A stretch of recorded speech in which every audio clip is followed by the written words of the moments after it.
In this video, we will show you how to replace your vehicle's starter ignition switch on this Dodge Ram 1500. This will be mounted inside of your front steering column. Let's get into it.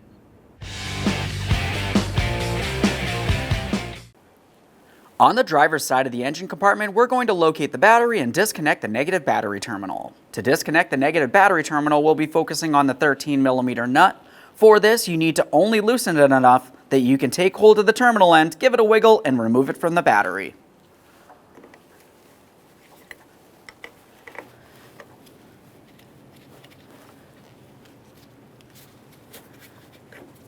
A quick inspection of the terminal end to confirm it's still in good, usable condition. This looks fine, we'll set it aside. Now let's make our way into the passenger compartment. Looking at the steering column, there's two panels that we have to separate and remove. If you were to look just underneath the steering column, you're going to find three circular ports. Let's start with the center one right here. We'll be using a T20 Torx for this. We can remove that screw.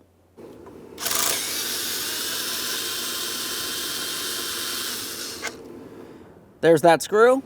A quick inspection of all hardware as we continue, replace as necessary. This looks fine, we'll set it aside, continue on. Now that we have that out of there, if you were to look a little bit closer to the steering wheel, you're going to find two more ports. There's one over towards the passenger side or where the switch is, and there's one all the way over on the driver's side.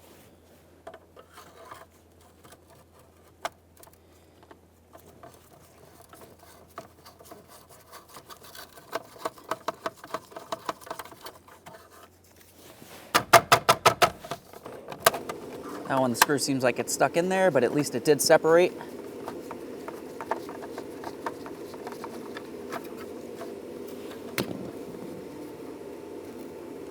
Now we can start separating this.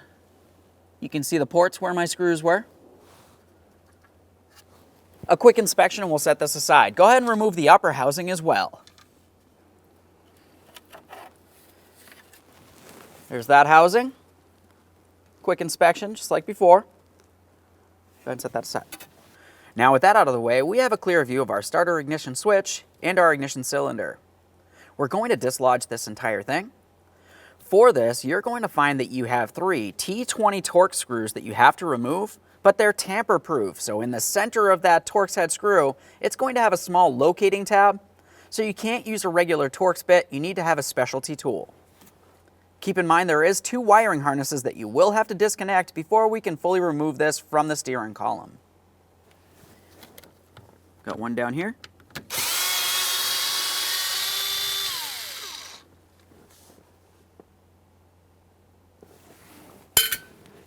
There's going to be another one located up here.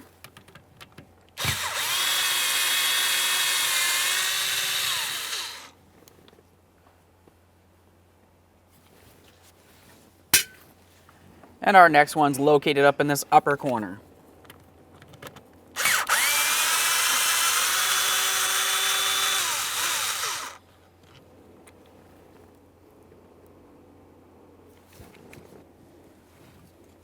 To take hold of this, we're going to give it a wiggle and carefully start pulling it away. Now, as I mentioned, we do have wiring harnesses on this that we want to disconnect. As for this smaller wiring harness, it does have a locking tab. You want to carefully pull that away. You could use your finger or just a small screwdriver. Once you have that pulled away, you can pull the wiring out, a quick inspection for corrosion, and we'll hang that aside while we continue on. Now we have our larger wiring harness. This is going to have a locking tab on each side. You can see one right here where my pocket screwdriver is. The other one's located on the far side there. It's the same exact thing. Just gently pry it away. Once you have it pried away, you can start tugging it away from the switch itself, and then we'll continue on to the next one.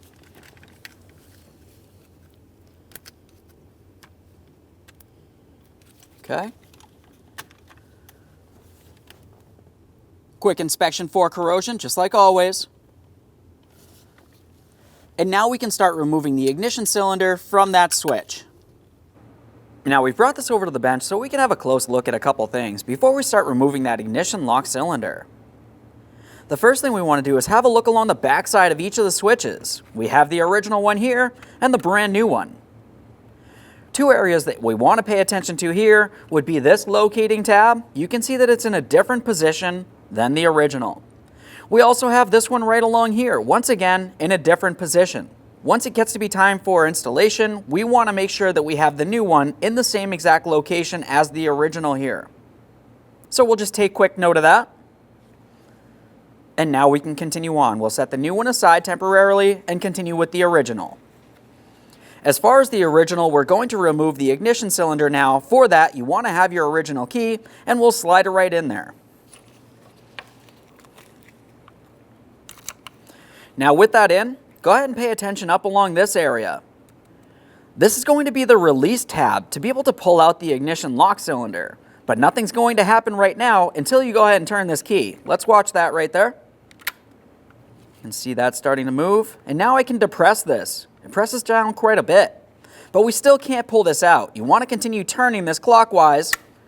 And now we should be able to pull this out. Just give it a little wiggle. Push that back in.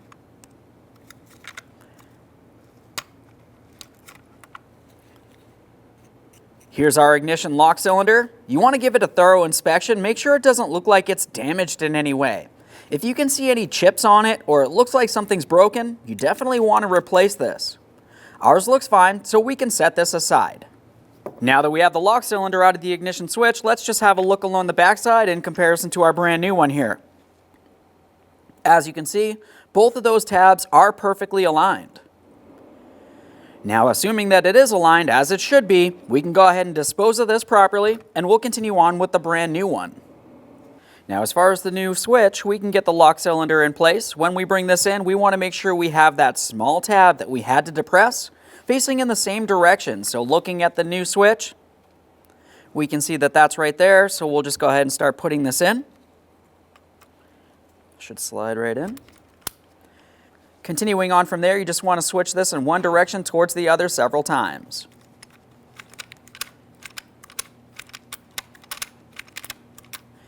Now we'll end in the area that you can remove the key. Key should be able to come out of there. Let's test this one more time real quick, confirming that it does turn.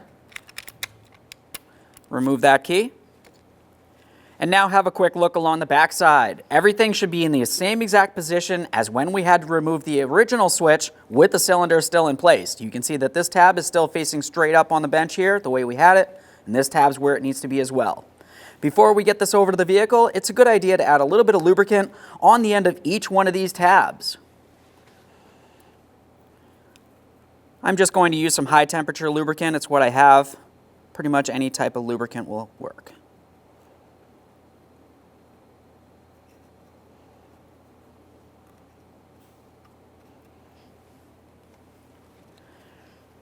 Let's get this over to the vehicle.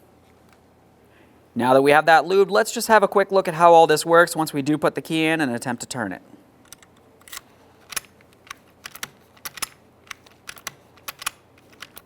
Now we'll end at the area that we can remove the key, just like before, and we can get this over to the vehicle.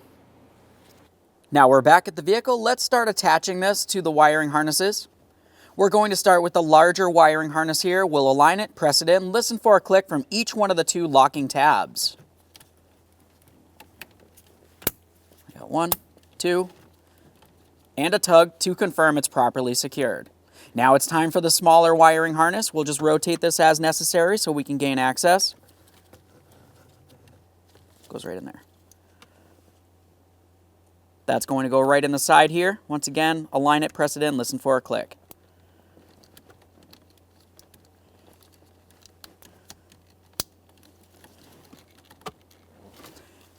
Before we swing this up into position, let's just pay attention to a couple areas inside of the steering column. We want to make sure we clean out what we have for residual grease inside of each of these two areas.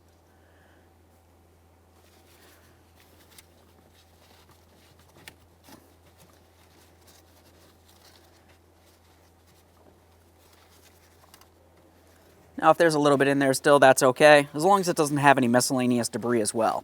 We'll do the same thing on that bottom one down here. For this, I'm just going to take a rag, I'll give it a couple twists, insert it in here. Once again, if there's still a little bit left in here, that's fine, as long as you don't have any hard debris of any sort, which could cause binding. For good measure, I'm going to apply some more lubricant in this area. This shaft right here should be able to move around, so we'll make sure that it's lubricated.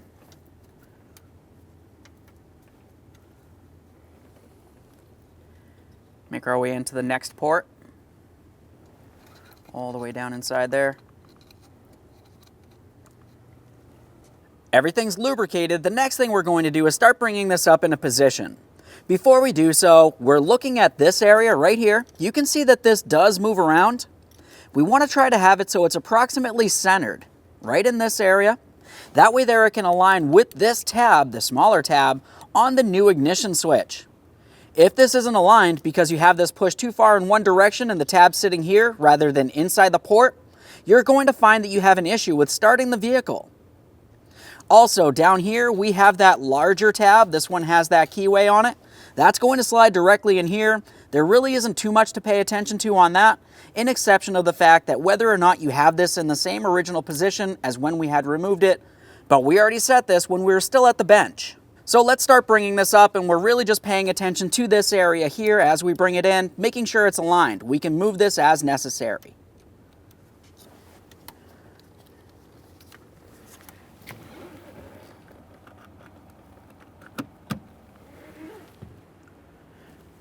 Once you feel as though you have it in the proper placement, we'll continue on with our 3 mounting screws. As you remember, the 3 mounting screws that hold these in are the tamper-proof screws. They're the ones with the small tab directly in the center.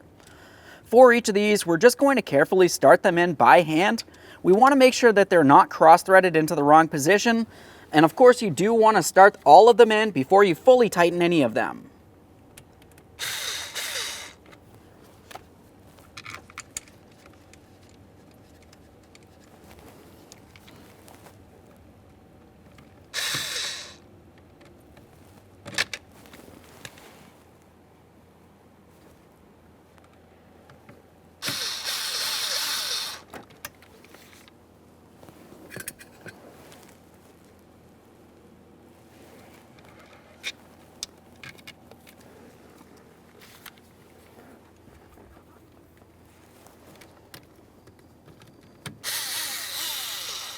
Okay, they're all started in. Let's snug them up.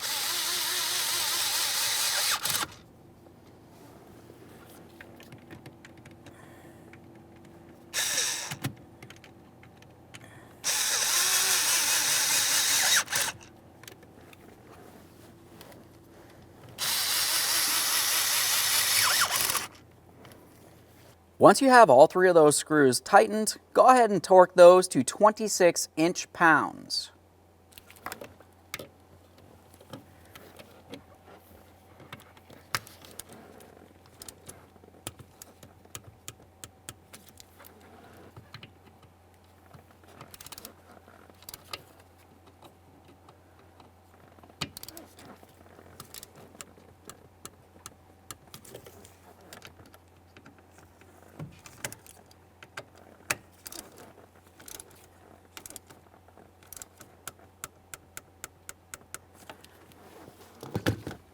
All 3 of those are properly torqued. Go ahead and take hold of the ignition switch and attempt to move it around on the steering column. It should not shift around in any way. It needs to be completely secured and flush to the steering column. Double check that. Now let's pause inside the passenger compartment, make our way back out to that negative battery terminal, and reattach it. Let's reconnect the negative battery terminal. Before we do so, we want to make sure we clean the terminal end on the battery itself and the end on the cable.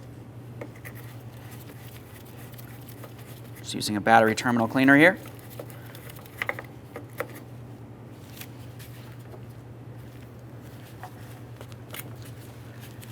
Now we'll be using our brush on the inside of this.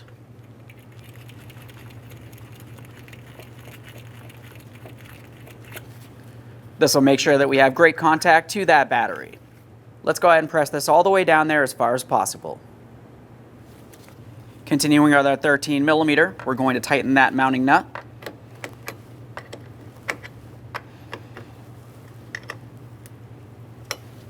Give that a wiggle, confirming it's properly secured in place. Now, right when you install the key into the ignition cylinder, you should hear a dinging, and you should also see the key port illuminates. After that, we're going to go ahead and start turning the key here, and we're going to start the vehicle. I can hear the fuel pump. and a squeaky belt. The vehicle does start, go ahead and remove the key. Now if you found that it did not function properly, you'd want to go ahead and carefully disassemble this and make sure that you're properly aligned. After that, you can reassemble, reconnect the battery, and test the functionality. Start with the top one, should slide right on there fairly easily. Continuing on, we'll have our lower cover. That's going to fit seated directly up against the upper one. Once you're sure it's properly seated, continue on with your 3 mounting screws down along the bottom.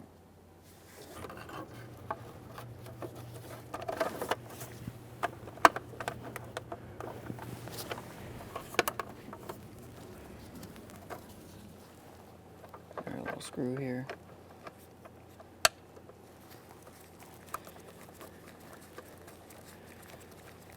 Just like before, we're only going to start in all 3 of the mounting screws before tightening them. You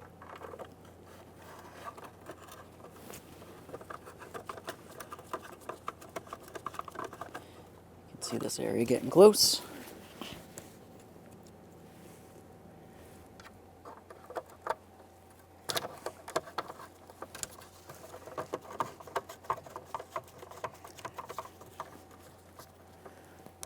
All right, that one's tight.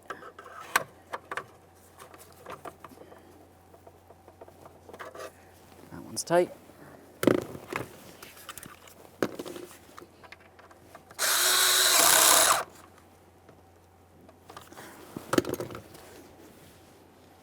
Continuing on, you just want to pay attention to each one of those 2 halves there and confirm that they're properly seated together. The screws will hold this area together, but down along the forward area, it actually has some locking clips that need to fit in. Just go ahead and press it together as necessary.